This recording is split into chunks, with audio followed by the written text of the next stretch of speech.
여러분 반갑습니다. 주일을 맞이하게 됐는데 벌써 몇 달째입니다. 교회가 어떻게 열린지 긴밀하게 상의 중에 있고 또 우리가 기다리는데 너무 서두를 필요는 없습니다. 잘 참아 기다리기 바랍니다. 다 같이 기도하겠습니다.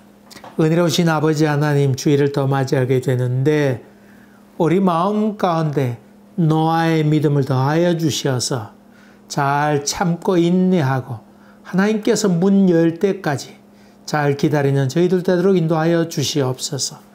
오늘도 말씀을 묻고자 하는데 주님께서 함께하여 주시옵소서. 예수님 이름으로 기도하옵나이다. 아멘. 오늘 우리에게 주신 하나님의 말씀은 마태복음 7장 13절 14절입니다. 제가 봉독하겠습니다. 좁은 문으로 들어가라. 멸망으로 인도하는 문은 크고 그 길이 넓어 그리로 들어가는 자가 많고 생명으로 인도하는 문은 좁고 길이 협착하여 찾는 자가 적음이니라. 아멘. 영국에 백작이면서 아주 갑부가 있었습니다. 근데 그 사람에게는 무남동녀 외딸이 있었습니다. 이분은 백작이지만은 그렇게 예수를 잘 믿는 사람이 아니었던 것 같습니다. 어느 날 그 무남동녀였던 그 딸이 은혜를 받고는 선교사로 자원해서 멀리 인도까지 배를 타고 가게 되었습니다. 온갖 만류에도 불구하고 이 딸은 그곳으로 떠나게 됩니다. 그 당시에는 스웨즈 운하가 없었을 때인데 저 멀리 아프리카 남단 케이프타운을 지나서 그 멀리 인도양을 지나서 그 인도까지 도착해야 됐으니까 몇 달이 걸린 항해였고 그 당시 대부분 많은 사람들이 가다가 오다가 풍랑도 만나게 되고 질병도 만나게 되어서 도중에 죽는 경우도 허다했던 때의 일입니다. 떠나는 배를 바라보면서 이렇게 백작은 외칩니다. 사랑의 약탈자여, 생명의 약탈자여, 당신은 살았는가 죽었는가. 그렇게 얘기하면서 그 하나님을 향해서 외치는 이야기가 있습니다. 좁은 문으로 향해 가는 그 길을 통과해 가는 딸을 향하여 그 가졌던 마음을 쏟아냈던 이야기입니다. 종종 은혜가 오게 되면 이렇게 험하고 어려운 선택을 해야 하는 것일까요? 소위 이 좁은 문으로 들어가야 되는 것일까요? 구원이 임하려고 하면 이런 길, 정말 좁은 문으로 들어가야 되는 것일까요? 좁은 문으로 들어가라. 멸망으로 인도하는 문은 크고 그 길이 넓어 그리로 들어가는 자가 많고 생명으로 인도하는 문은 좁고 길이 협착한 아주 좁아서 찾는 자가 적음이라. 예수님께서 하신 말씀의 그 의도가 저 갑부의 딸처럼 그렇게 선택해서 살아야 되는 것일까요?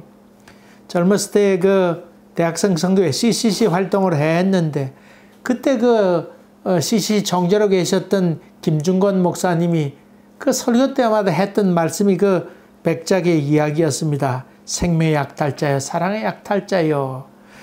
그 말씀을 들었던 많은 젊은이들이 선교사로 자원하고 또 CC 간사로 많이 자원하고 헌신했습니다.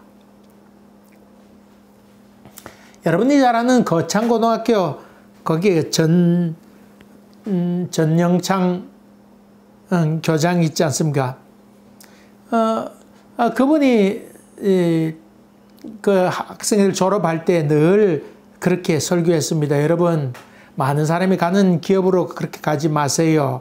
남이 가지 않는 길을 가야 됩니다. 그런 가서 개척자처럼 그렇게 사세요. 그 참 신앙인이었던 그 교장 아닙니까? 그가 참 그렇게 얘기하면서 좁은 길을 선택하라고. 쉬운 일도 있고 어려운 길이 있는데 늘 선택하게 될 때에 좁은 길을 선택하라고 그렇게 늘 말씀을 전했습니다. 그래서 그 거창고등학교 출신들은 그렇게 선택을 꼭 해갔던 것을 봅니다. 여러분, 우리가 살아가면서 종종 이런 말들을 하죠. 출세하려면 줄을 잘 서고 대기업을 취직해서 뱀의 머리가 되기보다는 용의 꼬리가 되어 스펙을 잘 쌓고 있어야 된다. 이런 말들에 대해서 인생이 별 것 없다. 욕심도 줄이고 꿈꾸는 만큼 된다는 보장도 없다. 그거 다 거짓말이다. 꿈은 깨라고 있는 것인데 어려워도 욕망을 자꾸 줄여야 된다. 그리고 좁은 문을 선택해라. 가늘고 길게 살아라. 그런 얘기를 합니다. 그런 의미로 본다 그러면 좁은 문은 아주 가늘게 길게 사는 것이라 이렇게 반대로 얘기할 수 있겠지요. 여러분, 이 말씀이 이런 인간 처세에 대한 이야기일까요? 오늘 마태복음 7장에 있는 말씀을 봉독했습니다만 이 말씀은 누가복음 13장에도 나옵니다. 예수님께서 여러 성을 두루 다니시다가 여행하시다가 예루살렘에 들어가셔서 여행하시게 되었습니다. 근데 어떤 사람이 와서 예수님께 묻습니다. 주여, 구원을 받을 자가 적으니까 구원받을 사람이 적습니까? 그럴 때 예수님께서 하신 말씀이 바로 오늘 봉독한 말씀입니다. 좁은 문으로 들어가기를 힘쓰라. 들어가기를 구하여도 못하는 자가 많이 있다. 그리고는 예수님께서 그 사람에게 예를 들어서 설명합니다. 집 주인이 있었는데 그가 문을 한번 걸어 닫았다.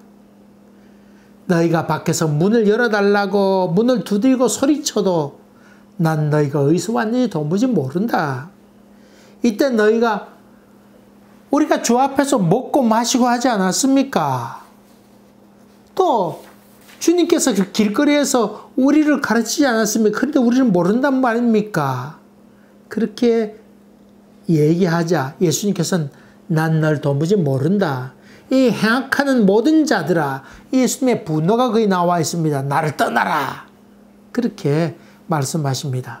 그러면서 너희가 하늘나라에서 쫓겨난 것을 볼 때 거기서 슬피 울며 이를 갈미 있으리라. 그리고 사람들이 동서남북에서 다 몰려와서 잔치에 참여하게 될 것이다.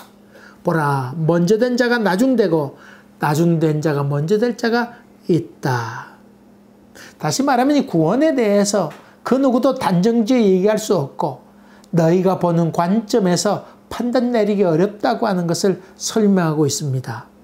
예수님께서 예루살렘에 여행하셨다고 그랬는데 이 말씀 문맥으로 봐서, 내용으로 봐서 아마도 예수님께서 마지막 생애 말년에 마지막에 오셔서 예루살렘에 가셔서 아마 십자가 달리기 전에 하셨던 말씀이지 않을까 이렇게 추측을 해봅니다.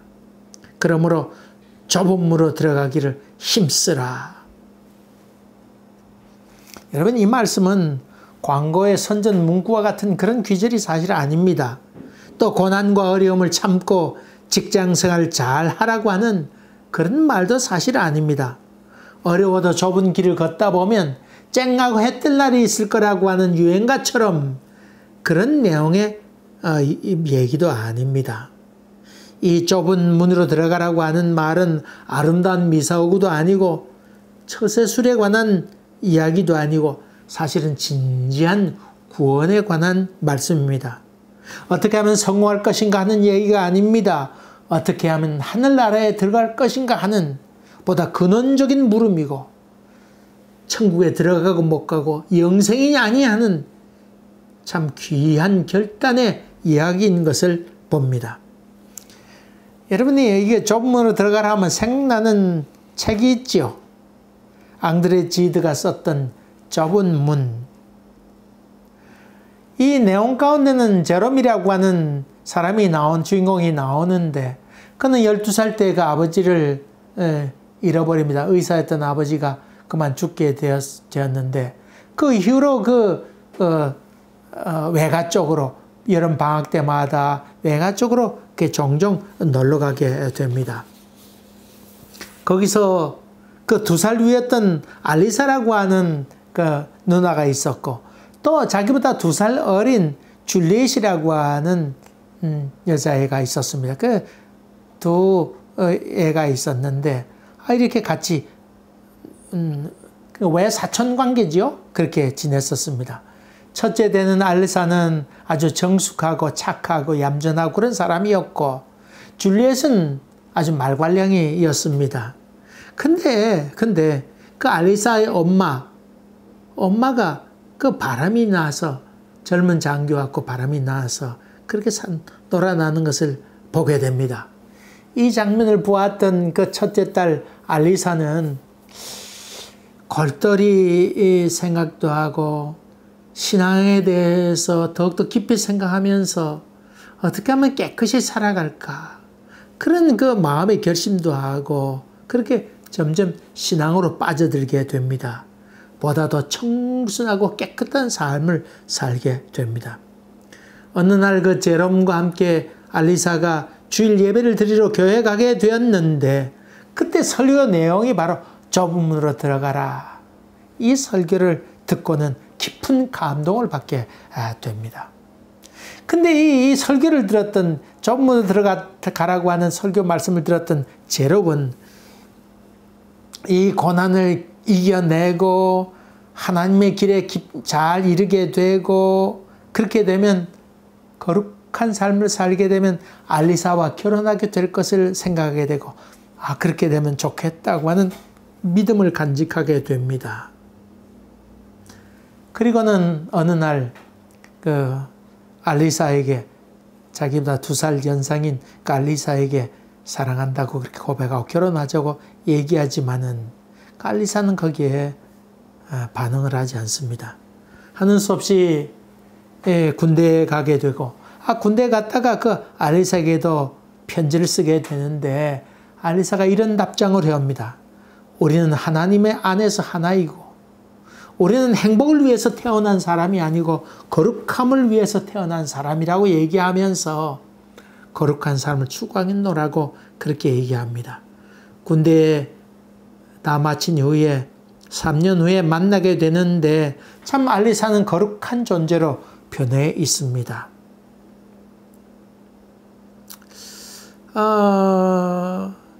이런 그 알리사는 이 땅에 살면서 그 사랑하는 것을, 육신적으로 사랑하는 것을 포기하고 좁은 문을 통해서 행복을 추구하고자 그는 생각하게 됩니다.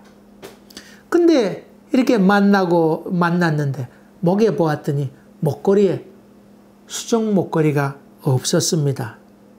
이 제롬과 알리사가 만나게 될 때에 알리사가 쓴 편지 가운데에, 만약에 만날 때 내 목에 그 수정 목걸이가 없거든, 아무 말 하지 말고 돌아서서 가라고 그렇게 편지를 써왔는데, 그 편지대로, 그 글대로 이 제롬은 그냥 두 말 않고 떠나게 됩니다. 여러분, 그 뭡니까? 그 좁은 문이라고 하는 책 거풀 보면 어떤 게는 뭐 여자가 이렇게 있는 모습으로 거풀한 것도 있지만은, 그 목걸이 뒤에 여인의 그 뒷모습을 해가지고 뒤로 이렇게 목걸이 묶는 그런 장면들이 사진으로 나와 있는 그런 책도 있습니다. 바로 그런 수정 목걸이 때문에 그렇습니다. 근데 후에 이 동생 줄리엣을 통해서 자기 언니 알리사가 요양원에서 죽었다고 하는 소식을 전해옵니다. 그리고는 줄리엣을 통해서 일기를 전해주게 되는데, 그 일기 내용 가운데 이런 내용이 나옵니다. 하나님이시여, 다시 한번 그분을 만날 수 있도록 해 주시옵소서. 그러니까 이 알리사는 그 제롬에 대해서 사랑하는 마음, 그런 마음이 마음에 그렇게 가득했지만은 그것을 억누르고 사랑의 감정을 눌리면서 숭고한 사랑의 삶으로 살다가 그는 죽어가게 됩니다. 1947년도 노벨 문학상을 받았지요. 프렌치로 보니까 라 폭트 에뚜라트 그렇게 되어 있더만요. 여러분이 애들 프렌치 배우니까 조금은 꼭 프렌치를 이렇게 보는 것도 좋으리라 생각됩니다. 여기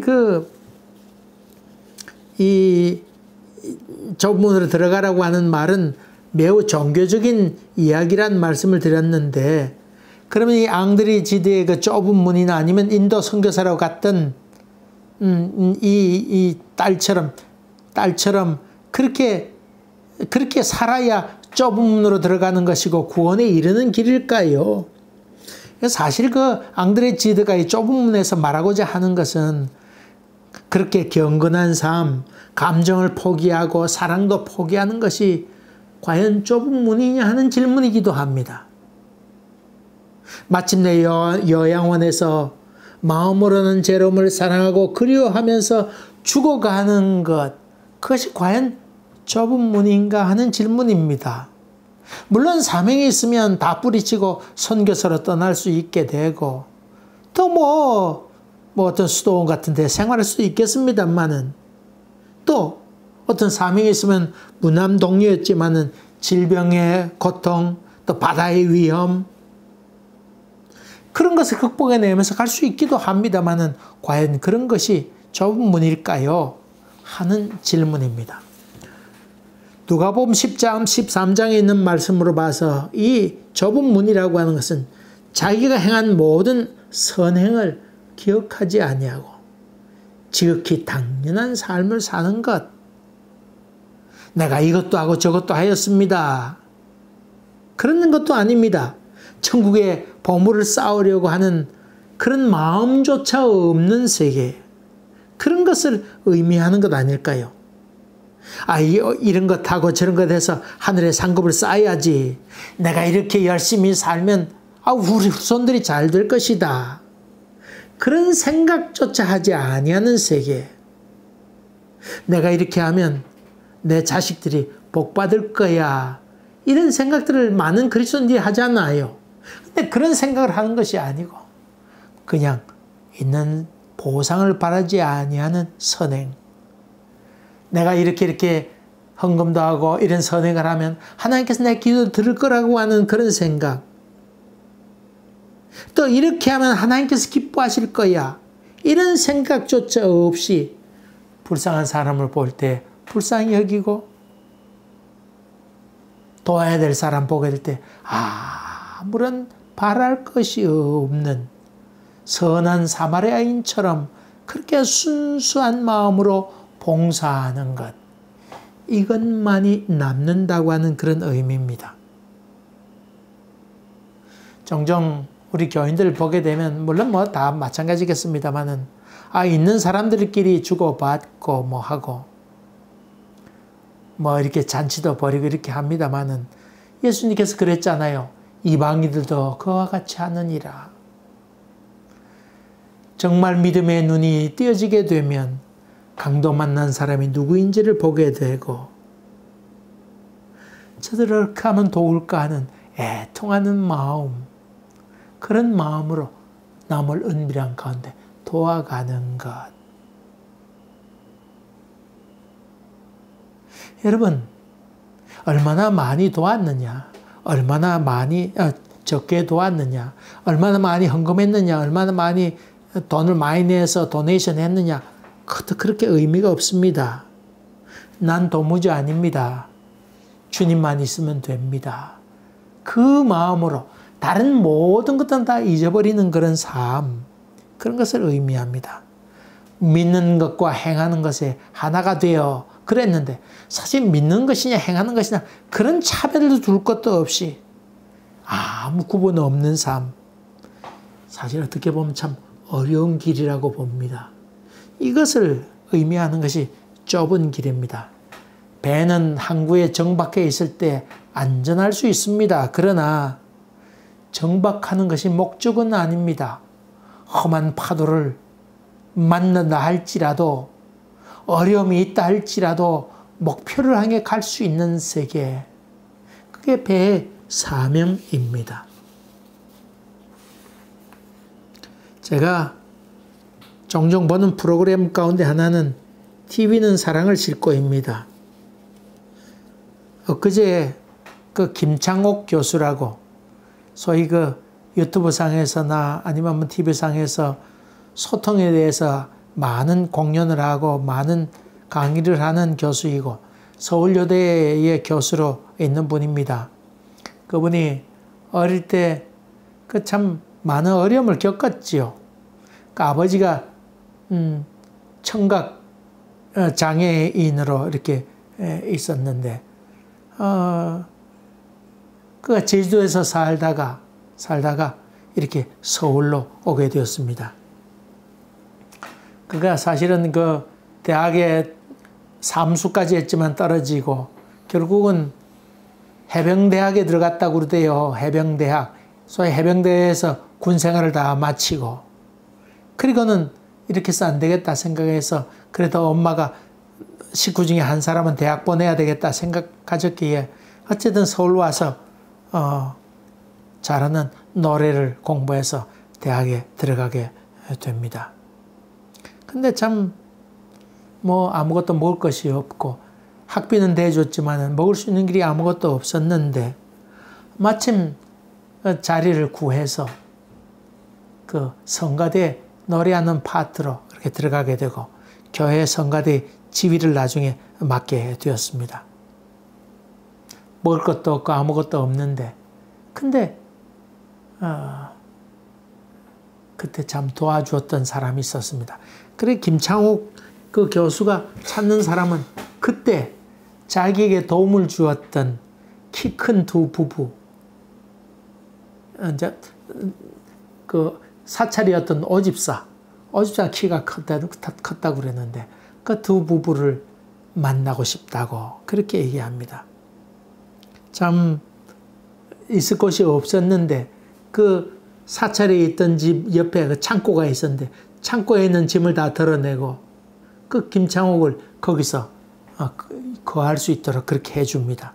그리고는 조그만 방을 이렇게 마련해 주게 되고 그 교회 어른들 와서 식사하게 되면 그 식사 김치나 이런 것들을 구해다가 김창옥에게 주면 그가 그 참치 캔 하나 사다가 그것으로 김치를 볶아 먹는 물을 부어서 그저 볶아 먹는 것이 것의 전부였습니다. 그러면서 그 사찰이 2년 동안 그 교회에 봉사했었는데 3만 원인가 얼마를 이렇게 매달 주면서 자기에게 전혀 내색도 하지 않고 아무 티도 내지 않고 그 김창욱이 창피할까봐 전혀 내색도 하지 않고 그 성가대에 있는 사람들 다른 사람에게 이 애가 몸이 약하니까 기도해달라 그런 부탁을 많이 했지만 김창욱에는 한마디 어떤 내색도 하지 않고 도왔는데 20년이 지나서 그 김창욱은 생각하는 겁니다.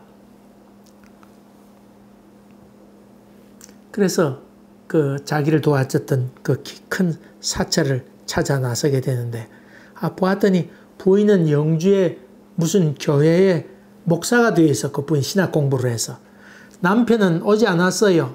TV 나오는 것을 극히 꺼려서 거기 나오지 않았습니다. 전화기로 이렇게 통하는 장면을 보았습니다. 그분은 사찰 집사님이 돈이 많은 것도 아니었습니다. 자기 자식 3자녀가 있었는데 그 자녀 셋 공부시키기도 참 어려웠었는데 자기에게 그런 그 돈을 줘가면서 자기가 그렇게 했다고 하는 것이 너무나 감격스러워합니다. 자기에게 재워주고 먹을 것을 공급해주고 돈까지 얼마씩 주어주면서 했던 그 도와주었던 그분을 생각하면서 격하게 그는 감격합니다.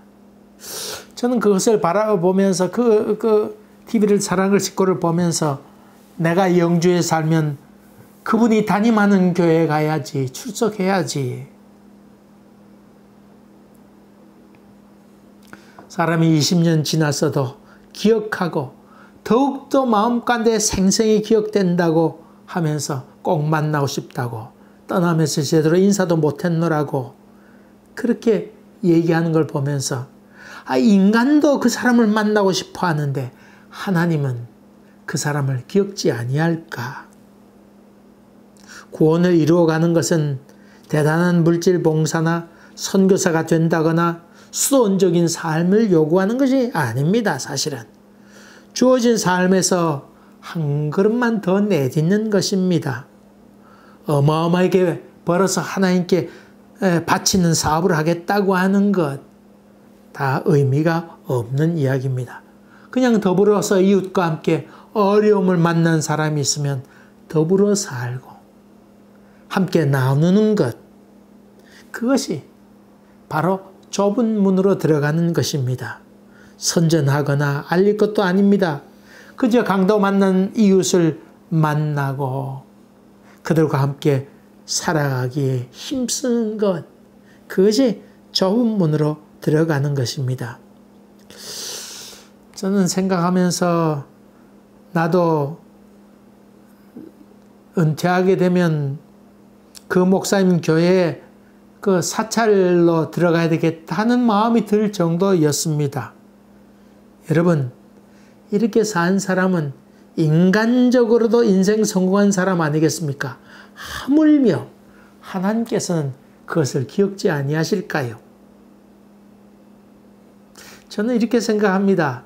교회가 뭐 이렇게 모아가지고 뭐 많이 누굴 도왔다 안 왔다, 우리 교회는 뭐 했다 안 했다, 그것도 그렇게 의미가 있다고 생각지 않습니다.